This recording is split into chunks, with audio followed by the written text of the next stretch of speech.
Pero kung bago ka pa lang sa aking channel, paki-like, share, and click the subscribe button and the notification bell para lagi kayong updated sa mga parating ko pang uploads.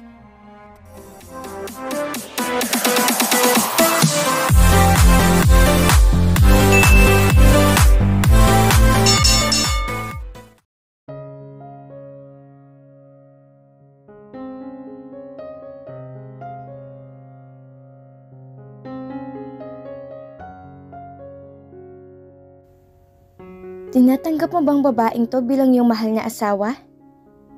Tanong ng pari. Yes, I do, Father. Saad ng lalaking nasa tabi ni Alona. Napatingin siya dito sa likod na nakatabing niyang belo. Iyon ang pangalawang beses na nakita niyang lalaki. George was a good-looking guy but that's all. Wala pa rin nagbago sa kanyang pagtingin sa binata. Wala siyang nararamdamang anuman para dito.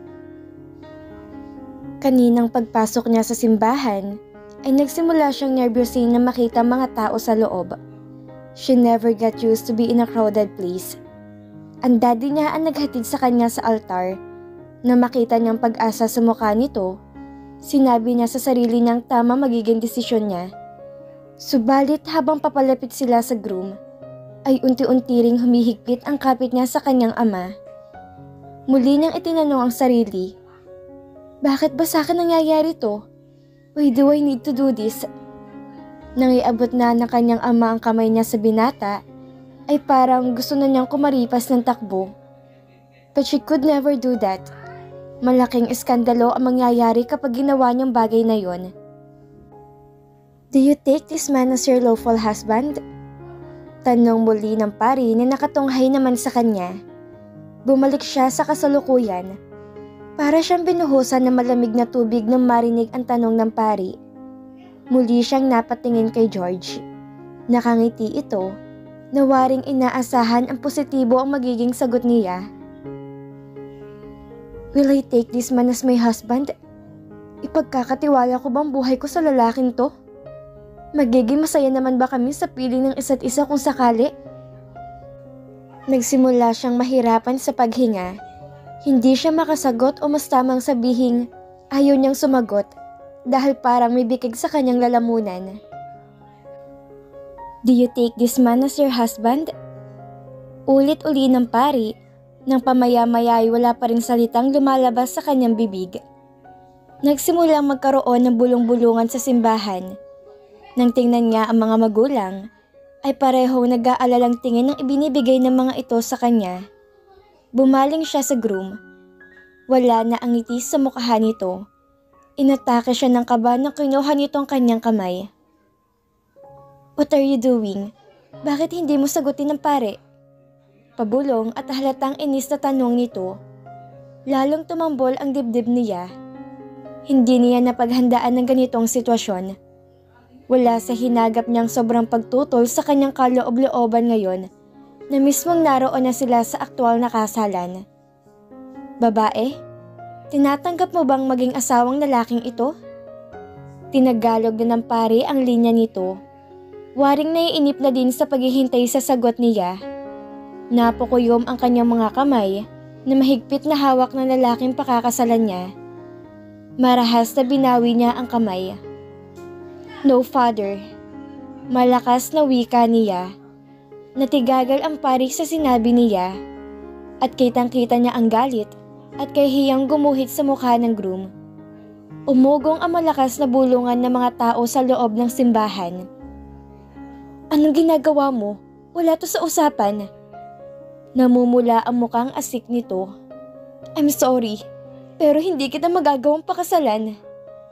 Hinablot niya ang mga suot na alahas na ibinigay nito at ibinato yun dito. Pagkatapos ay nagtatakbo siyang bitbit ang mahabang laylayan ng gown. Anong ibig sabihin nito, George? Dumagungdong ang boses ng ama ni George. Napatayo ito mula sa pagkakaupo, na kunot ang noo. Nakatingin ito sa ama niya. Alona! Magkasabay at nahihintakutang sigaw ng daddy at mami niya. Nandoon ang takot at pag-aalala sa mga mata ng mga ito. Humarang ang mga ito sa daraanan niya. Ano sa tingin mong ginagawa mo? Galit na saad ng daddy niya. Ang mami niya naman ay umiiyak na sa tabi nito. She felt terrible for them. Alam niyang konsekwensya ng ginawa niya. Subalit, hindi niya taga-maatim ang sariling pakasalan ang lalaking hindi niya lubusang kilala. Lalo pat wala siyang nararamdamang anuman para dito. Mami, Daddy, sorry. Umiiyak ni nalagpasan niya ang mga ito. Alona! Dinig ang sigaw at yabag ng mga taong humahabol sa kanya.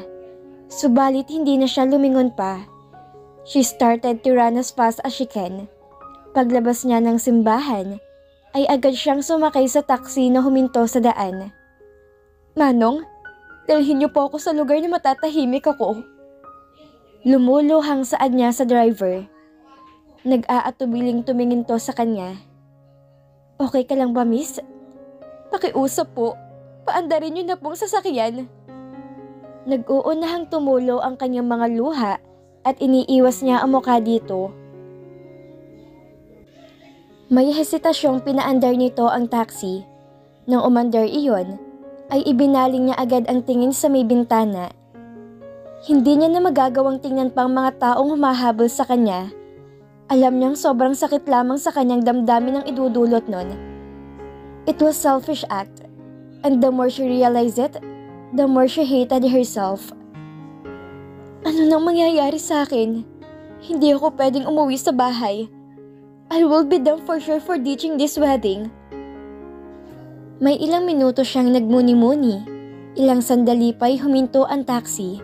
Lumilipad ang isip ni Alona, kaya hindi niya napansin ang paghimpil ng sasakyan. Miss, nandito na tayo. Ha? Napalingon-lingon siya sa paligid. Napukunot noo siya. Manong, simbahan po ito. Nagtatakang saad niya. Sabi niyo kasi miss, sa lugar kung saan matatahimik kayo, sa simbahan matatahimik ang kaluluwa mo. Manong, sa simbahan po tayo nang galing kanina, pero sa simbahan niyo rin po ako dinala. Kahit ayaw niya pa sanang bumaba ng sasakyan, ay napilitan na siya na makita ang naiiritang anyo ng driver. Wala ka naman yatang pambayad kasi miss eh. Kakamot-kamot sa ulo na wika nito. Bumaba ang tingin nito sa suot niyang wedding gown. Isang wordong tingin ang ibinigay nito sa kanya. Napapalatak ito. Pagkatapos ipinahururot ang sasakyan. Naiwan siyang nilalanghap ang usok ng taxi. Napaubo siya. Iniisip ba niyang baliw ako? Naniningkit ang mga matang tumingin siya sa paligid niya. What was that driver thinking?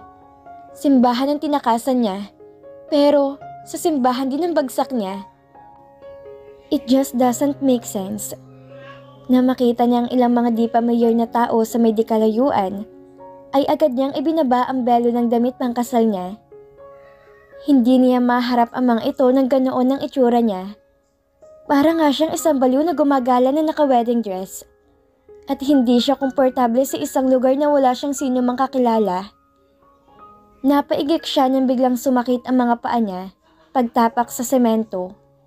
Ni hindi siya sanay magsuot ng high heel shoes. Agad na naghanap ang mga mata niya ng mauupuan.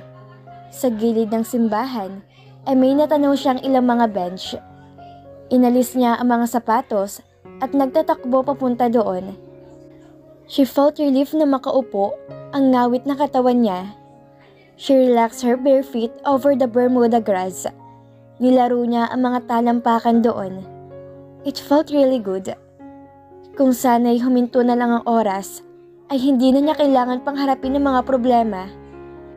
Subalit kahit anong gawin niyang paghiling, ay hindi titigil ang pag-inog ng mundo para lamang sa kanya.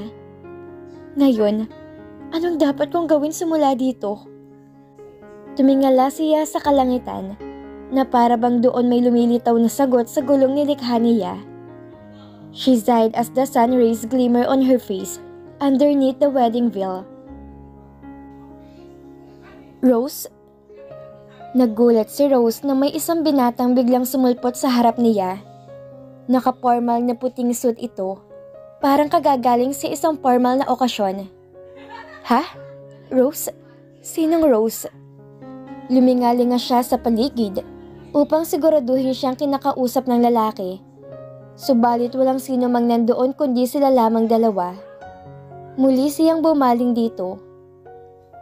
Hindi Rose ang pangalan ko. Nabubulol niyang saad habang nakatingala at titig na titig sa napakalakas sa dating na mukha ng binata. Alona felt like she's staring on a god. Kayumanggi ang kulay ng balat nito. His looks were very far from ordinary. Sharp-edged jaw, sexy thin lips, very straight-pointed nose, amber eyes with long lashes, and thick brows. Walang dudang magandang lalaking kaharap niya.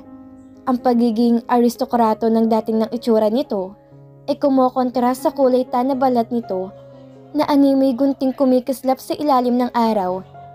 And he's tall, lean, and had a really good build. Napaigtad si Alona nung humakbang palapit sa kanya ang lalaki. Then who are you, miss? Bakit nandito ka? At bakit nakasuot ka ng wedding dress? Kunot ang noong tanong nito. Hindi niya alam kung imahinasyon niya lang yon.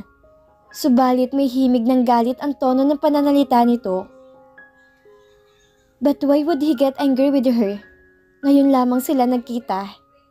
Iniiwas niya ang tingin kahit alam niyang hindi siya nakikita nito sa nakakabanyang belo. Sa pagtatanong nito ay muling bumalik sa kanyang mga nangyari. Hindi niya gustong maalala, ngunit otomatikong bumabalik sa isip niya. The frightened looks of her parents chasing after her. Ang galit na anyo na magiging kanyasa ng groom at ng pamilya nito. Ang bulungan at komento ng mga bisitang dumalo sa simbahan. Everything was making her knees weak, and these thoughts were making her visions blurry. Napahikbi siya. She started to sob. Dare-diretso ang pagtulo ng kanyang mga luha. Maya-maya ay isang malakas na ngawa ang maririnig sa bahaging yon sa labas ng simbahan. Hey! Tarantang napaluhod sa harap niya ang lalaki. What the hell are you crying? Did they scare you? Nagtatanong lang ako. Don't cry. Ayoko kasing magpakasal, kaya tumakas ako sa simbahan. Paputol-putol at umiiyak niyang kwento. Animoy isa siyang bata na nakakita na mapagsusumbungan. Kasal? Tumakas? He paused for a second. Then after that, he got hysterical. Nababalo ka na ba? Bakit mo yun ginawa? Hindi mo ba iniisip ang mararamdaman ng groom sa ginawa mong hindi pagsipot ng simbahan? Hindi mo ba naiisip ko anong nararamdaman niya ngayon? Sigaw nito. Ha? Naguguluhang tumingin siya dito. Sumipot naman ako. Tumakas nga lang sa gitna ng seremonyas. Teka, bakit nagagalit ka? Suminghot siya. Nakaramdam siya ng takot sa nag-aapoy ng mga mata nito. Natameme ito. Napahinto ito at waring na-realize din ng overreaction nito. Ilang minuto tong natahimik bago mahinang nagsalita. Sorry, I didn't mean to shout at you. Pero bakit? His amber eyes were piercing through her like he was reading her thoughts.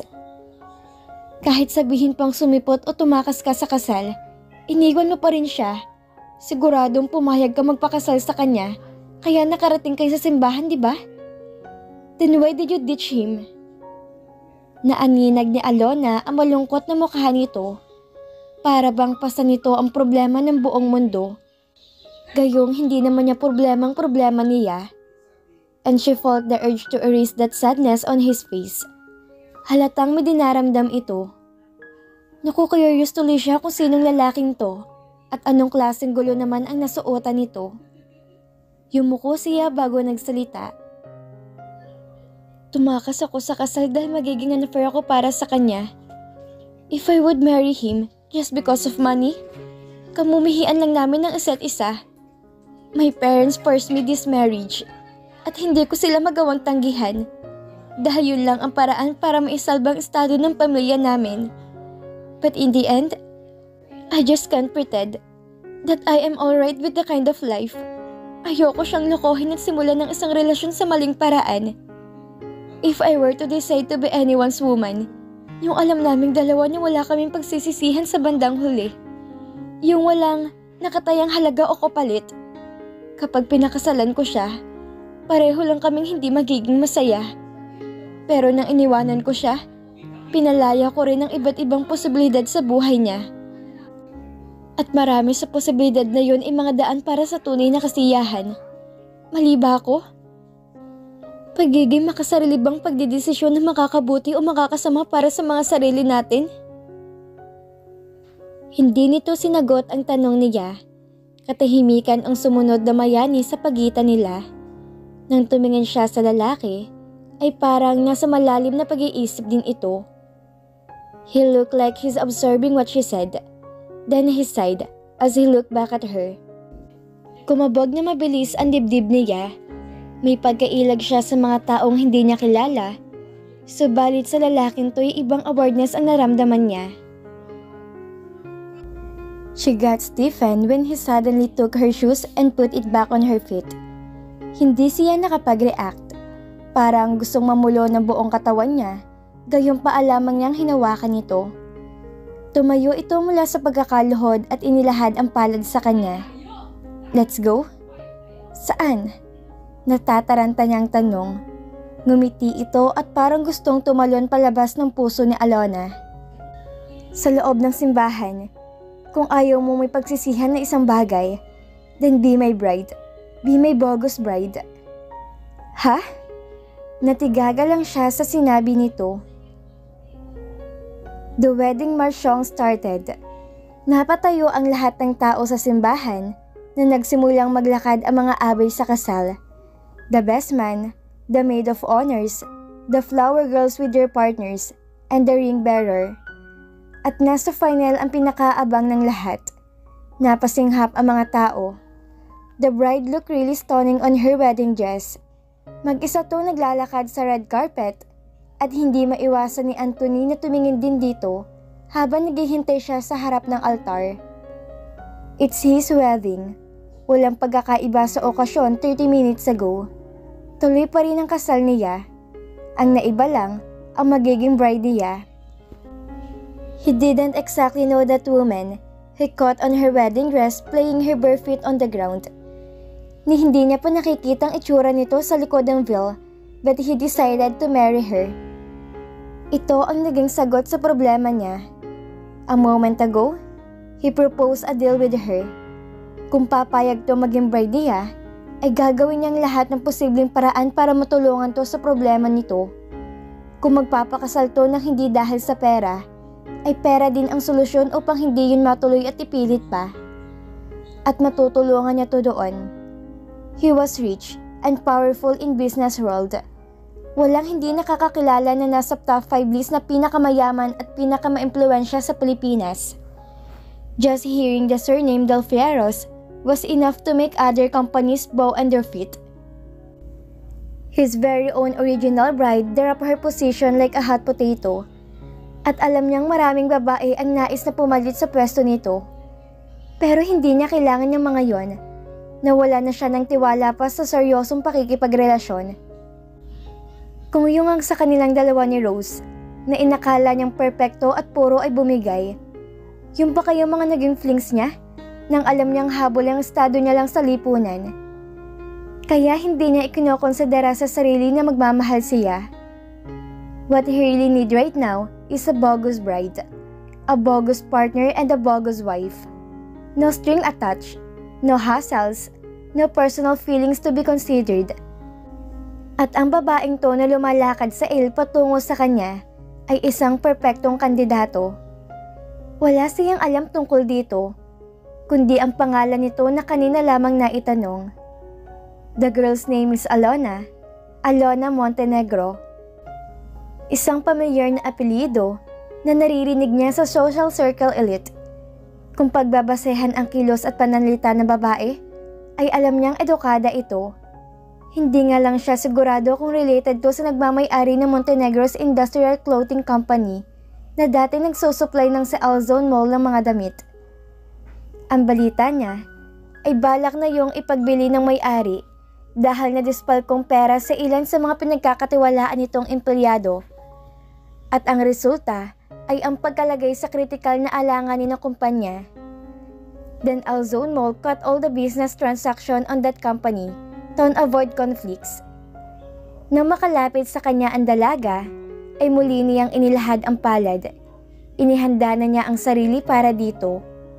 Wala pang nakakakita o nakakakilala kay Rose sa ilang mga bisita na naroon. And they never had an engagement party, kaya talagang sekreto pang kanilang relasyon. Wala namang kamag-anak na bisita sa part ng babae dahil sa alam niyang nag-iisa na lang to sa buhay. Ang tanging problema na lang ay ang kalagayan na pangalan sa papeles. But he could easily fix the papers with money. Pag-uusapan nila yon ng kanyang abogado. He will marry Alona Montenegro on name, and they will have their annulment after a year. She would save his family's reputation, and he would save her family's assets. Pareho sila makikinabang, kaya alam niyang walang dahilan para tutumanggi. Napakunot noo siya na nag-aalangang iabot nito ang kamay. She was trembling. Nagbago na ba ang isip ng babaeng to? Or am I being too pushy about this? Hindi niya na kasi to binigyan ng pagkakataong makapagsalita nang ipropose niya dito ang balak. Nang matapos siya, ay isang nauutal na oo lang ang sinagot nito. But now, it's too late for her to turn her back on him. Nandoon na sila mismo, kaya hindi na to pwedeng umurong pa. Sa naisip, ay mahigpit niyang hinawakan ang kamay nito. Then he was startled when he felt a light bolt on her palm. Naramdaman niya rin ang pagtingin nito sa kanya, kahit natatakpan ang mukha nito. Para bang pareho silang nakakaramdam ng ganoon, at sa lambot at liit ng kamay nito mula sa kanyang palad, ay hindi niya maiwasang mag-isip ng kung ano-ano. Bumaba ang tingin niya sa katawan ng dalaga. She was pretty small compared to Rose, at napakaputi ng kutis nito. Her psyche was slim and delicate, ni walang naligaw na muscle sa alinmang bahagi ng katawan nito. Nakaramdam siya ng pagkatuyot ng lalamunan. Napalunok siya, at nagsimulang uminit ang paligid sa pakiramdam niya. He began to feel disgusted on himself for having such desires. Ni hindi niya pa nakikita ang mukha ng babae. Was that the effect of getting dumped by girl on his wedding day? Papatulan na lang ba niya ang kahit na sinong babae para lamang makamove on sa sinapit niya? But that couldn't be the reason. Kung may nakapukaw man sa attention niya, ay ang pagiging inosente ng babae. The way she talked and perceived things was very fragile. Para bang hindi pa nito nakikitang negatibong bahagi ng mundo. Bigla tuloy siyang na-curious sa mukha ng babae. Hindi nag-iisip na hinila niya ito sa daigdig niya. Ni hindi niya kinonsiderang itsura nito. Of course, it doesn't matter what she looks like, cause it's fake wedding after all. No, hindi yun magiging peke. The wedding would undergo on legal process. May papipirmahan siyang prenuptial agreement sa babae at ipapaanal nilang kasal after a year. Legal ang lahat na magiging dokumento. Ang peke ang magiging pagsasama nila. But that couldn't avoid the fact that she's going to live with him. Ipapakilala niya to sa publiko, ihaharap sa mga tao, at pagmumukaing ordinaryo si Rose sa tabi nito. Palihim siyang napabuntong hininga na mapagtanto niya ang mga butas sa kanyang plano. Paano kung ang babaeng to'y isang plain looking? Worse, ay pangit to. Okay, maaari niyang kunin ng isang simpleng posibilidad. Do you take this woman as your wife? Nagulat siya nang marinig ang tanong ng pari. Ah yes, nabigla niyang sabi. Ni hindi niya namalayan na nandoon ng bahagi ang seremonyas at nakasagot na siya nang wala sa sarili.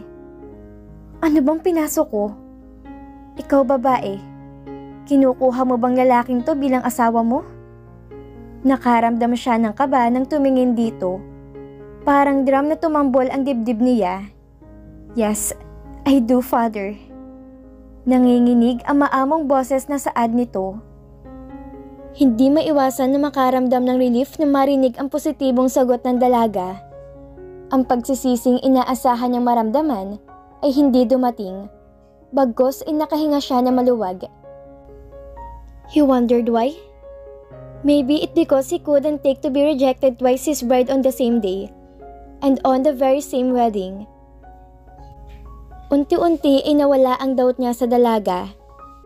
Hindi na mahalaga pa kung pangit man siya o ordinaryong itsura. He took me in, yun ang mahalaga. Tinakasan siya ni Rose, ang babaeng mahal niya. This girl escaped her own wedding, but agreed to marry him, even it would fall on a pretense relationship. Ang pagtanggap lang nito'y sapat na upang maghilom kundi man ang puso niya ang ego niya. I may pronounce you as husband and wife. Anthony, you may kiss your bride. Huminga siya na malalim. Dito na magsisimula ang aming palabas. Itinaas niya ang wedding veil. He prepared himself on the worst case scenario. Kabadong iniangat niya ang muka. Nang tumingin siya sa babae, ay para siyang namalikmata. Kumurap-kurap siya upang siguraduhin hindi siya dinadaya ng paningin. The girl really looked so young, and not to say, very dazzling. Bumaling na may hesitasyon ang kulay berde nitong mga mata sa kanya. She was waiting for him to kiss her. Napatingin siya sa makipot at natural na mapupulang labi nito. Where in the world did this very beautiful girl hiding? Hindi siya ang tipo na nadadala sa ganda ng isang babae. Subalit sa pagkakataong yun, hindi niya may alis ang tingin dito. Hindi niya na napigilan pang sarili. He kissed her lip just like that. Napaigtad ang dalaga na waring nagulat sa ginawa niya. But he should blame herself for being so dumb, irresistible. Mariing hinalikan niya ang labi nito bago yun pakawalan. It's not bad. Nagkasalubong ang kanilang mga mata. It's pretty rare for Anthony to encounter a person with such a green eyes on his own country. Lalo na't hindi ito mukhang foreigner. Ang buhok nito'y itim at ang kulay ng balat nito'y parang kulay ng gatas. Mamula-mula yon at sobrang kinis. Alona? Bigkas niya sa pangalan nito. She blushed at gustong humalakhak ni Anthony. Hindi lang mukhang inosente ang babae. Inosente talaga to.